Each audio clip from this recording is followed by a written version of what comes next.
디지털 세상의 모든 것을 깊이 있게 알아보는 인포맥스D. 오늘도 명확한 정보와 새로운 지식을 전해드리겠습니다. 이스라엘과 팔레스타인 무장정파 하마스 간의 무력 충돌이 계속되고 있습니다. 이스라엘이 가자 지구에 대한 육해공 전방위 공격을 예고한 가운데 이스라엘군이 해상으로 침투하던 하마스를 저지했다는 소식도 전해졌는데요. 국제사회 긴장감이 높아지고 있습니다. 오늘 이 이야기 나눠보겠습니다. 문근식 한양대 특임 교수님 모셨습니다. 교수님 어서 오세요. 반갑습니다. 네, 반갑습니다. 일단 지금 그 가자 지구의 상황이 일촉즉발인 상황이고 이스라엘이 이스라엘 군의 투입만 명령을 하면 지상전이 벌어질 수 있는 상황이어서 상당히 급박하게 돌아가는 것 같습니다. 최근에 들려온 소식이요. 이 해상 침투를 시도하던 하마스를 이스라엘군이 제거를 했다 이렇게 이야기를 했거든요. 이게 해상으로 침투했던 게 또 무슨 뜻인지 이런 부분이 좀 궁금해서요. 네. 잠수함 전문가한테 너무 다양하게 물어본 것 같아요. 네, 네. 아마 해상 침투 때문에 물어보는 것 같은데요. 네. 사실 해상도 입체전이에요, 입체전. 물속으로 가는 거 있고 수상으로 가는 거 있고 수상에 있는 함정에 항공기를 실어서 이동하는 방법도 있는데 사실 이스라엘 전쟁은 지금 오리무중으로 가고 네. 있잖아요. 처음에는 뭐 테러전이 시작된 거예요. 갑자기 테러가 1,500명을 투입해가지고 1,400명을 죽이고 200명을 끌고 가고 이런 네. 엄청난 현상이 벌어져가지고 이거 무슨 테러전이지 이 조그만 가자지구하고 거대 이스라엘하고 전쟁이 되겠느냐 누구나 이렇게 의심을 했어요. 근데 이게 서서히 양상이 바뀌고 있단 말이죠. 테러전에서 미사일 또 전으로 변질되고 네. 그다음에 공습을 계속하고 그다음에 또 이제 지상군을 투입한다. 그래서 지금 지상군을 막 투입한다는 상황까지 접했는데 갑자기 또 해상을 통해서 그러니까요. 이 특수전 네. 요원을 침투했는데 뭐 한 5명 내에서 9명 침투했는데 뭐 다 사살했다 이런 얘기가 나오는데 하마스 입장에서는 저는 그 국경을 통해서 이스라엘 어디서 나갈지 모를 정도로 이렇게 다양화시키는 공격 네. 루트를 땅굴로도 하고 공중으로도 하고 근데 바다로도 하고 특히 바다 해변 같은 데는 길잖아요 해안선이. 네. 근데 어디서 나올지 모른다. 그래서 이제 지상에 있는 땅굴, 지하에 있는 땅굴을 쭉 터널을 해변까지 연결시켜가지고 거기서 이제 함정을 통해서 나가든지 아니면은 이번에 보니까 고속 단정 같은 침투정. 네. 통상적으로 정규전 특수전 요원을 침투시키려면 큰 배에다 실어가지고 고속 단정에 싣고 가서 가까이 가서 내려가지고 침투시키는 네. 방법이 있고 그렇게 멀지 않은 수 100마일 전후 200마일 이런 정도는 자력으로 이렇게 고속 단정에 가는 경우도 있어요. 그런 경우는 15명 내지 6명 정도 타고 함정에 싣고 가서 내리는 거는 한 10명 이내 네. 이만 이렇게 특수전요를 침투시키는데 어제 뭐 사진 보니까 이 고속 단정 그냥 고무보트라고 하던데 어떤 사람들은 고속 단정이라고 침투정 네. 거기다 실어서 침투하다가 이스라엘 헬기 뭐 전투기 공격받아 가지고 이 사람이 죽고 네. 단정이 뭐 격침되고 그다음에 뭐 물에 빠져 가지고 머리까지 보이더라고 사람 거기도 막 기총을 쏘고 그러더라고 그래서 이게 막 2차 대전 때도 잠수함 격침시키고 거기서 나온 사람들을 막 총으로 쏘고 그런 적도 있고 네. 이게 이제 잔인한 모습이라 잔인한 모습. 그렇네요. 그래서 인도적으로 원래 이제 포로들 잡으면은 돌려주고 그래야 되잖아요. 지금 그런 현상이 일체였고 이스라엘하고 하마스하고 서로 누가 서로 잔인하게 죽이느냐 그거를 영상으로 담아서 자기 편들한테 보여주는 거예요. 그러니까 이스라엘 같은 경우는 그 처음에 막 1,500명 해가지고 막 그 어린아이들 죽이고 막 이런 거 있잖아요. 이거 보여줬고 지금 하마스 같은 경우는 계속 이 어린아이들을 공격하고 병원을 공격하고 네. 이런 것들을 계속 노출시키면서 각 편대로 결집시키고 있는 상황이에요. 네.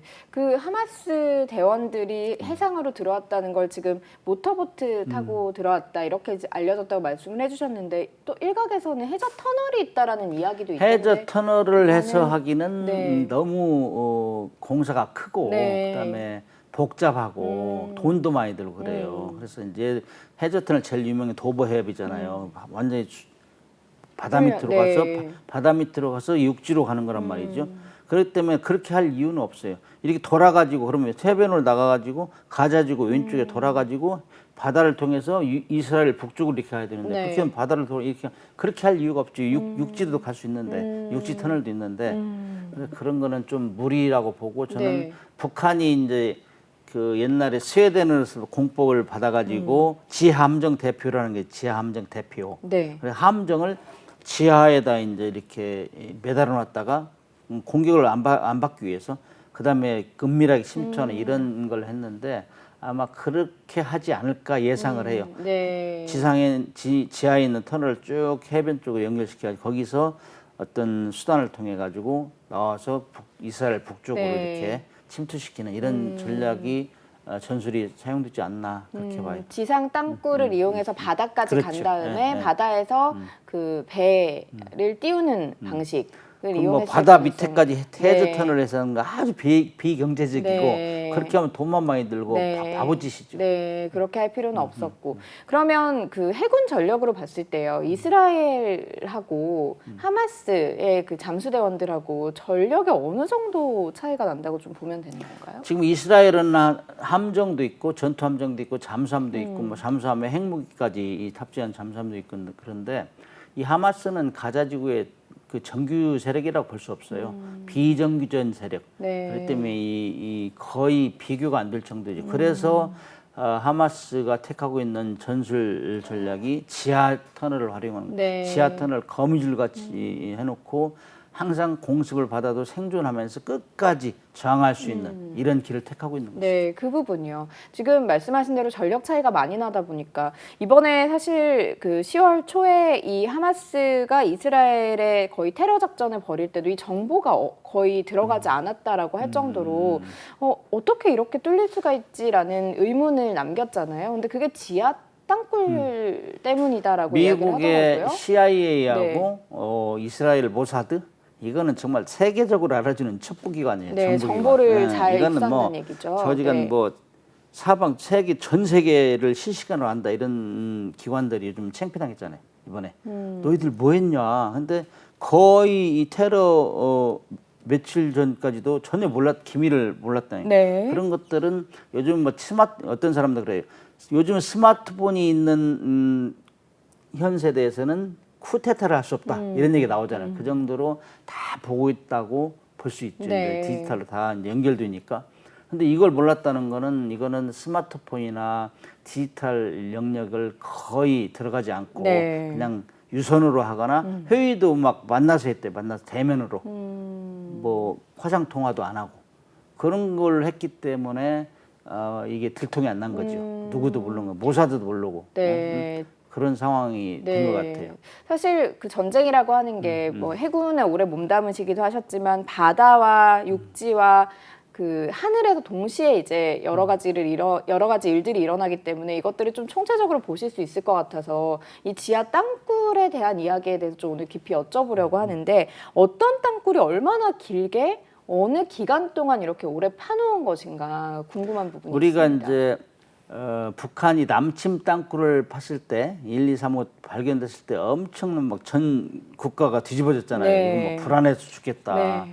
그랬는데 그것이 이제 인공위성 시스템이 발달되니까 다 보고 있으니까 거의 이제 효과가 줄어들었죠. 네. 근데 이제 이 가자지구 같은 경우는 서울의 2분의 1 좀보다 크다고 하잖아요. 그런 데를 거의 막 지하화한 것 같아요. 지하 터널화한 것 같아요. 그래서 보니까 뭐 가자지구 땅굴이 500에서 800 네. 킬로미터? 500에서 근데 800km. 서울 지하철 다 연결해 343km라고 네. 저도 이번에 처음 알았어요. 네. 근데 그 정도로 연결했다는 거는 자기들이 육상에서 치더라도 육상에서 공격되더라도 생존해서 끝까지 저항하겠다 이런 네. 전술을 펴고 있는데 이거는 이제 게릴라전으로 가겠다는 얘기죠. 비정규전. 그래서 비대칭전의 대표적인 케이스예요. 비대칭전이라는 거는 이스라엘은 막강한 군에 대해서 우리가 어떻게 대응할 것인가. 우리는 힘으로 안 되고 무기도 별로 없잖아요. 그렇죠. 그래서 이제 미사일로 하는 것이고 네. 그래서 지하에 숨어서 계속 괴롭히는 것이죠. 와서 공격을 해도 땅굴이 보니까 5, 60m 깊이 이런 데는 어지간한 벙커버스트라고 하잖아요. 지하시설 공격. 네. 그거 어지간한 걸로 해도 파기가 안 될 정도. 그다음에 뭐 사람 키보다 1.8m 높이. 그다음에 지난번에 그 화면을 보니까 거기서 지하 터널에서 오토바이도 나오도 오토바이도 그 정도로 움직일 수 있는 네. 거는 상당히 그 통로가 잘 뚫려 만들어져- 있다는 네. 거죠. 그래서 이런 정도의 지하 시설을 가지고 지상 그다음에 공중 공격을 막아내겠다. 이런 전술이기 때문에 정말 같이 보고 싸우면 쉬워요. 네. 전투도. 그러나 보이지 않는 것이 날라오면 힘들잖아요. 어렵죠. 네. 그렇기 때문에 이 지하에서 불쑥불쑥 올라오는 거. 이게 이제 베트남전에서 세계 제1의 그 최대 강국 미국이 패전을 했잖아요. 네. 그때 이제 베트남 베트콩들이 다 지하에 굴을 파가지고 숨어 있다가 갑자기 올라와가지고 타르르 공격하고 하고. 그러니까 미국이 막 그 젊은 군인들이 엄청나게 죽어났잖아요. 네. 근데 여론이 비등했죠. 야 철수야 왜 우리가 거기 가서 죽어야 되느냐 젊은 사람들이 이래가지고 했는데 지금 그런 전술을 지금 택하고 있다는 거죠. 이거는 약소국이 조그만 세력이 강한 세력에게 대응할 수 있는 최고의 방법이죠. 전력이 비대칭이다 보니까 지금 땅굴 오랜 기간 동안 그러면 땅굴을 파면서 준비를 해왔다고 보면 되는 뭐 거네요. 기사에 보니까 네. 그 이스라엘 이미 다 알고 있었어요 그런 것들. 그래서 2018년도부터 해가지고 땅굴 발견되는 대로 그 다 파기를 시켰대요. 그런데 뭐 한 수십 개씩. 그다음에 이스라엘은 북쪽으로 가는 통로가 있고 가자지구는 남쪽으로는 이집트로 가는 통로가 있는데 이집트 쪽으로도 또 계속 이런 뭐 무기가 없으니까 네. 무기 수입하고 밀수하고 뭐 여러 가지 식료품 뭐 이런 걸 수입했을 거 아니에요 밀수를. 그랬더니 이집트 쪽에서도 거기다 뭐 가스도 살포하고 뭐 이렇게 하면서 터널을 막았다는 네. 거예요. 그럼에도 불구하고 지금 그 지하 터널의 지도를 정확한 지도를 알 수 없다는 거예요. 얼기설기 얼기설. 그러면은 지하 자기들은 알겠죠. 땅굴을 예. 파놨다라고 보면 돼요. 500km 정도라고 예측된다고 해도 그게 쭉 연결돼 있는 것이 아니라 그 땅에 따라서 지형에 따라서 그렇죠. 얼기설기를 해놨다 예, 보니 지상전으로 가면 이게 상당히 정말 피곤해질 수 있는 부분이 피곤하죠. 있는 지상전으로 거네요. 가면은 정말로 제2의 베트남전이 될 수 있었고. 네. 근데 뭐 자기 땅에서 이루어진 것 때문에 큰 뭐 이스라엘에 데미지는 없겠지만은 이스라엘이 그래도 유리한 입장에 있는 거는 그 전체 국토 가자지구 터디루를 다 봉쇄를 해놨잖아요. 네. 담으로 봉쇄해놓고 그다음에 전기, 그다음에 가스, 그다음에 그 유류를 다 쥐고 있기 때문에 이거는 정말 이스라엘 맘만 먹으면 고사 작전을 갈 수 있어요. 그러나 이제 고사 작전을 가면 그 민간인까지 고사 작전을 하면 세계 여론이 들끓죠. 왜 네. 죄 없는 민간인을 죽이냐. 근데 그것이 딜레마예요. 이스라엘에. 네. 이스라엘은 나라는 정보가 굉장히 정확해요. 그래서 정말 쪽집게 타격을 제일 잘하는 나라가 이스라엘이고 네. 사이버든도 잘하고 그런데 지금 이걸 어떻게 해결은 한 번에 죽일 수도 있는데 요거는 뭐 네타냐후가 그렇게 이제 의지를 표현하고 네타냐후에 동조하는 사람들은 없애버려라. 네. 근데 이거 없애면은 또 이제 세계 여론이 들기 때문에 참 딜레마라죠. 네. 근데 하마스도 그렇고 팔레스타인도 그렇고 이스라엘도 그렇고 서로 자기들이 내 영토를 네가 뺏었어. 뭐 난 다시 수복할게. 이런 이념 전쟁이고 종교 전쟁이기 때문에 함부로 이게 예단할 수가 없어요. 언제 끝날지. 네. 그러나 이제 이스라엘은 지상전 세력을 가가지고 확 그냥 쓸어버리겠다 이렇게 하는데 결코 쓰러지지 않을 정도로 지하 시설을 구축해놨다 이거지. 그 좀 만약을 상상을 해보면 이 지하 땅굴이 이렇게 길게 깊이 파 있는 상황에서 지상전이 벌어진다면 어떤 상황이 벌어진다라고 저희가 좀 상상을 할 수가 있을까요? 그러니까 뭐 지상 시설은 거의 다 이제 뭐 파괴돼도 네. 지하에서 계속 활동할 수 있도록 연습을 해놓은 것 같아요. 2년 전부터 준비했다니까. 지형도 좀 잘 알고 있겠네요. 예, 2년 네. 전부터 준비했다니 거기에 이제 비축, 식량이나 이런 것도 해놨겠죠. 네. 근데 이제 민간인들 대부분 선량한 민간인들은 지상에 있기 때문에 피해가 가죠. 그래서 민간인들을 빨리 제거하기 위해서 너희들 빨리 나가라. 근데 경고해도 민간이 안 나가는 거예요 지금. 우리 영토를 왜 또 쫓아내느냐. 그렇기 때문에 민간인들만 제거하면은 그 대피시키면은 전쟁이 쉽게 끝날 수 있는데 민간인들도 동조를 안 한단 말이죠. 네. 그렇기 때문에 쉽게 끝날 수가 없어요. 일각에서는 어떤 언론에서는 이렇게 보도하더라고요. 2차 세계대전 이후에 가장 최악의 시가전이 될 것으로 예상된다라고 얘기를 하는데 이 시가전이 민간인의 피해가 큰 이유가 지금 이미 네. 시가전이 병원 같은 걸 이렇게 공습하는 건 이미 최악의 시가전이 날 수 있어요. 민간 시설 있는 데를 공격하면 이건 정말 반인륜적이기 때문에 이미 최악의 시가전에 벌어졌다고. 그러나 네. 그걸 가지고 이 또 처방 새끼까지 이 비난을 하잖아요. 왜 병원을 공격했느냐 이런 얘기가 나오기 때문에 아마 민간인들이 그 하마스하고 이렇게 연결해서 계속 하고 있고 동조를 하고 있고 네. 그다음에 이란이나 이런 그 아랍권들이 계속 뭐 레바논, 시리아, 헤즈볼라 이런 데를 지원하는 한 이게 쉽게 결판날 사안은 아니에요. 그 그래서 시가전에서는 그 민간인과 아군과 적군이 잘 분별이 안 된다면서요. 그렇죠. 네. 이제 일부러 그 위장하는 경우도 있고 인간띠라는 거 만들잖아요. 네. 그 민간인들이 쭉 손잡고 있으면 너 폭격해라 하면 그 폭격 못 하잖아요. 그런 거를 이제 방패막에 사용하려고. 네. 그래서 하마스 입장에서는 계속 이제 보급품도 딸리고 자기의 목적 달성할 때까지는 이스라엘을 굉장히 공경에 빠뜨려야 되거든요. 네. 그러기 위해서 지금 막 이란 뭐 이런 나라를 이제 결집시키고 있다고 그런 상황이죠. 지금. 네.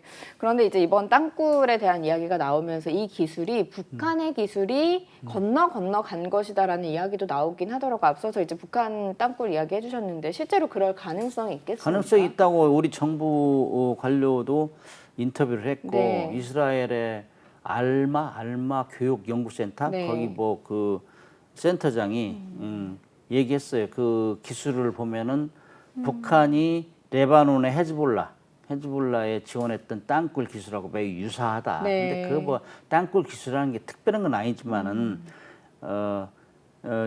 북한이 이제 스웨덴으로부터 수입해가지고 기술을 남침 네. 땅굴에 팠다 했는데 이제 수출하는 단계가 된 것 같아요. 북한이라는 나라는 이란하고 굉장히 우리가 생각하는 것 이상으로 타이트하게 이렇게 교류가 탄탄해요. 네. 그런데 이란, 그다음에 레바논, 헤즈볼라 이런 데는 어떤 무기까지 아마 수출할 수 있는 이런 루트가 형성되어 있기 때문에 그런 기술, 그다음에 뭐 몇 명을 헤즈볼라 그 땅굴 팔 때 한 6명 정도 지원했다 이런 정보도 있어요. 북한이요? 예, 예. 네, 노동력을 그래서, 지원을 한 거군요. 노동력도 지원하고 경험도 전술했다 이런 얘기가 들려요. 그래서 이제 그런 기술이 이제 비스다리니까 이제 그런 얘기가 나오겠죠. 우리로서는 또 이게 불안한 부분이네요. 우리도 언제든 북한이 그럼 이런 식으로 전략을 세울 수 있는 거 아닌가 하는 위협감이 드는 거는 사실이거든요. 이런 우리 이야기를 국민들이 이 6.25 전쟁 끝나고 가장 가슴이 철컹했던 때가 남침 땅굴 발견했을 때 그때 막 온 나라가 그냥 술렁술렁했잖아요. 네. 야 갑자기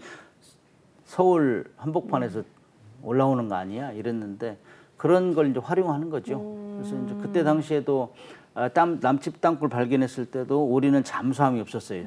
근데 사실 잠수함이라는 건 땅굴이에요, 땅굴. 해저 땅굴이라고. 뭐 인원을 이송하기 때문에 네. 북한이 결국에 남집 땅굴 판 거는 그 인원을 특수전력을 침투시키려고 하는 거니까. 그래서 그때도 우리도 하루빨리 잠수함을 가져야 되겠다 이런 얘기가 나온 것도 네. 그 이유가 중에 하나예요. 네. 그 수많은 그 북한 잠수함에 특수전력을 침투시켜 가지고 우리 원자력 발전소 이런 데가 와서 핵배낭 터뜨리고 뭐 어떻게 할 거냐 이런 막 굉장히 절박함이 있었어요. 네. 그렇게 된다면 상당히 무서운 상황이 되는 정도로 이 땅굴 그리고 보이지 않는 지하 그리고 바다 밑이라고 하는 건 상당히 전쟁에서 또 그 분열의 상황에선 굉장히 어려운 부분이 되는 것 같습니다. 이 국제사회 지금 양상을 보면 굉장히 좀 나뉘고 있는 것 같아요. 근데 미국이 항공모함을 어쨌든 중동 지역 해역에다가 배치를 했잖아요. 이게 2주 전쯤에 배치를 했는데 어느 정도 효과가 있는 거라고 교수님 보고 계시는지요? 효과가 있으니까 당연히 보내. 항공모함을 움직이는 건 대단한 거예요. 네. 그 거의 1000조국이나 하니까 그런 항공모함 10만 톤짜리를 움직이고 있는데 요즘 제럴드 포드나 뭐 아이즈나워 이런 두 척을 파견했다는데 이거는 뭐 한 척당 1년 유지비만 해도 4, 5천억 들어요. 구축함 완전 만들어낼 수 있는 돈이라고. 거기에 항공기 뭐 7, 80대, 요즘 같이 6기가 고조됐을 때는 한 8, 90대에 싣고 다니고. 네. 거기다가 이제 전자전기, 그다음에 조기경보기, 그다음에 전폭기 이런 것들. 조기경보를 다 서치하고 그다음에 저기 위성, 미국이 띄운 위성하고 실시간 정보 교환하고 모든 정보를 다 알 수 있죠. 그걸 주면은 전자전기 가서 다 무력화시킨다고. 네. 무력화시킨다는 건 레이더 시설을 무력화시키면 쏠 수가 없어요, 뭘. 무기를 쏠 수 없다. 그런 그다음에 그런 게 다 확인되면은 가서 이제 폭격기로 폭격해버리고. 네. 이러기 때문에 이거는 엄청난 세력이고 항공모함 하나만 가진 게 아니고 항공모함을 보호하기 위해서 맨 앞에는 핵잠수함, 핵추진 네. 잠수함, 그다음에 구축함, 순양함 이런 걸 호위로 한다고. 그런 구축함, 순양함 이런 것들은 엄청난 세력이죠. 이지스함 구축함 하나만 해도 수 1조가 넘는 세력이고 거기에도 미사일 전력이 엄청나다고. 네. 그렇기 때문에 항공모함이나 때는 다 긴장하죠. 그래서 미국 대통령은 폼을 많이 잡아요. 그래서 무슨 국지 분쟁이 발생하면 우리 항공모함 어디 있어? 응? 그거 하나 일단 보내놔. 이렇다고. 그런데 이제 아프간 전쟁 뭐 그다음에 이라크 전쟁 때도 다 항공모함에 참여했어요. 그래서 항공모함에 참여한 그 항공기들이 가서 폭격하고 근접해서 폭격하고. 네. 그렇기 때문에 항공모함 하나 뜨면은 굉장히 긴장하죠. 네. 그래서 이제 거기를 보낸 목적은 지금 급파를 했죠. 급히 파견했잖아요. 네. 이러면서 미국이 노리는 거는 첫째는 확전하지 마라. 우리가 이렇게 이스라엘을 딱 지지하고 있다. 아랍권 경검 항동하지 마. 경고 신호죠. 경고. 확전 안 되게 해서 미국도 지금 아프간 이라크 어디야 러시아, 네. 러시아하고 우크라이나 전쟁 때문에 피곤하잖아요. 거기 돈도 많이 들어가고 그랬기 때문에 확전을 방지할 목적으로 일단 보내놨어. 네. 일단 성공한 것 같아요. 아직까지 확전 안 됐으니까. 그다음에 지상전도 지금 야 이스라엘 너무 확전시키지 마. 네. 이제 압력을 내놨고. 그다음에 이제 하마스 같은 경우는 무기가 어디로 들어오고 있어요. 지금 뭐 다 국경을 봉쇄해놓고 유류도 지금 못 보내게 하는데 그러면은 무기가 어디에 들어오냐? 해상으로 들어올 수밖에 없죠. 그죠? 지하 시설 땅굴도 제한이 네. 되고 땅굴을 지하 터널을 통해서 들어올 수 있는 이동량이 제한되기 때문에 그런 해상에서는 많이 보낼 수 있잖아요. 그럼 그런 걸 들어가면 무기가 그리 들어가기 때문에 해상을 봉쇄하는 거죠. 그런 목적이 지금 어느 정도 통하고 있다. 네. 저는 그렇게 봐요.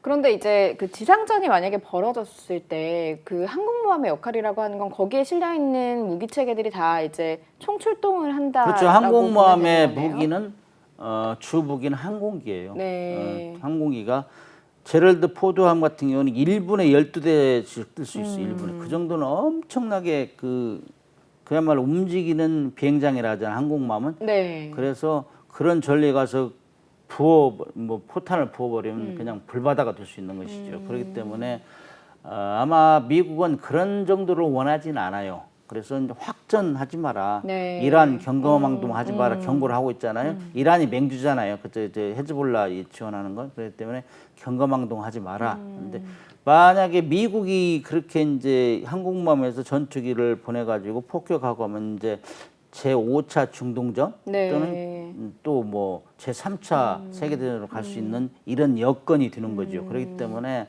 누구나 그런 걸 바라지는 않아요. 그래서 현재 상태에서 확전을 방지하면서 둘을 평화 회담으로 유인하고 이렇게 하기 위해서는 큰 기둥이 있어야 되잖아요. 네. 그 기둥 역할을 하는 거죠. 항공모함 네, 항공모함이. 자체가. 네.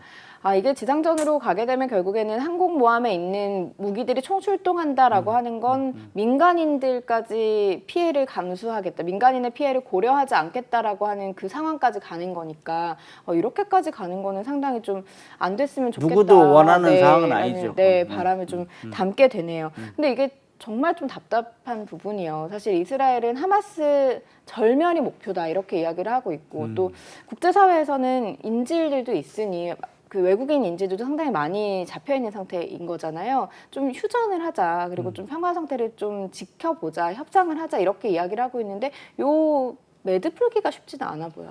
그렇죠. 이제 우크라이나 러시아 전쟁까지만 해도 사실 영토 확장 전쟁이고 자원 확보 전쟁이고 러시아가 자기 편이 한참 돼 있다가 네. 빠져나가려니까 그런 정도 내부 전쟁이라고 볼 수 있는데 이거는 뭐 과거에부터 네 땅이냐 내 땅이냐 이 시작된 역사잖아요. 네. 이스라엘이 팔레스타인을 몰아내고 또 팔레스타인이 그 조그만 에어리를 가지고 살고 있는데 야, 왜 우리가 이래야 돼? 이게 75년 됐단 말이죠. 이게 뺏긴 지가.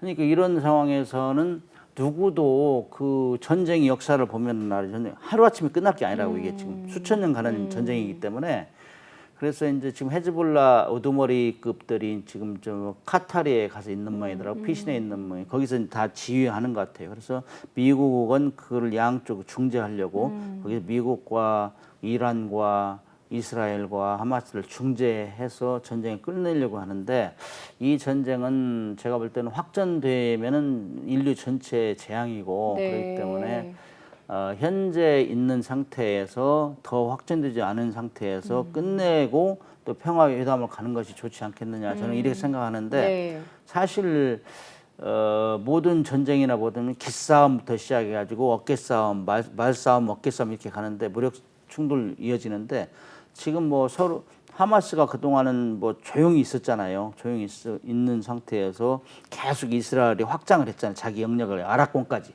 그러니까 나는 뭐야? 나라 뺏겨서 반드시 수복해야 되는데 나의 존재가 잊혀지는 거 아니냐? 이런 뭐 갈급함, 다급함 이런 것 때문에 지금 세계 이모를 일단 확 집중을 시켰어요. 그러면은 자기들이 이스라엘을 이길 수 있는 정도라고는 생각 안 할 거예요. 그러나 이스라엘을 괴롭힐 정도, 그다음에 세계 이목을 집중시킬 정도, 이 정도는 제가 볼 때는 목표 달성했다고 봐요. 그렇기 때문에 현 상태에서 민간인들이 아사드지 굶어 죽지 않도록 자기들도 현명한 대처를 해야지 계속 그 공격 능력도 별로 변치 않으면서 계속 게릴라전을 수행하면서 민간인들을 피해가면은 많은 사람들이 지탄의 대상이 되기 때문에 저희도 골머리를 앓고 있어요. 한번 건드려는 확신이 났고 자기 목표는 달성했다 저는 보고 있어요. 그래서 더 이상 확정하지 않도록 이렇게 중재를 해야 되고 그런 임무가 우리 이 자유세계부터 이루어져야 된다 저는 그렇게 보고 있어요. 교수님 사실 참 교수님 모시고 전쟁 이야기를 올해 참 많이 한 것 같습니다. 언제 이렇게 전쟁이란 단어를 많이 언급한 적이 있는가? 그 실제로 일어나는 전쟁을요. 생각해보면 없었던 해였던 것 같아요. 그래서 이게 말씀대로 좀 확전이 안 되고 국제사회에서 좀 집중을 해서 이것들을 좀 매듭을 잘 풀어나갈 수 있는 그런 시간들이 좀 빨리 오기를 바라면서 저도 뭐 32년 군생활하고 전역했지만은 전쟁 안 하고 전역한 거는 축복이에요, 축복. 근데 정말 당해보면은 전쟁이라는 건 정말 불안하고 공포에 질리고 그래서 하루빨리 이 전쟁의 역사가 좀 종결이 된다 그런 생각을 하고 있습니다. 네, 알겠습니다. 오늘 말씀 여기까지 듣겠습니다. 고맙습니다. 네, 감사합니다. 네, 인포맥스D 마쳐야 될 시간이 됐습니다. 영상을 보신 후에 궁금하신 점이나 개선해야 될 점이 있다면 유튜브 연합뉴스 경제TV 채널을 통해서 댓글을 달아주시면 더 좋은 방송으로 찾아뵙겠습니다. 고맙습니다.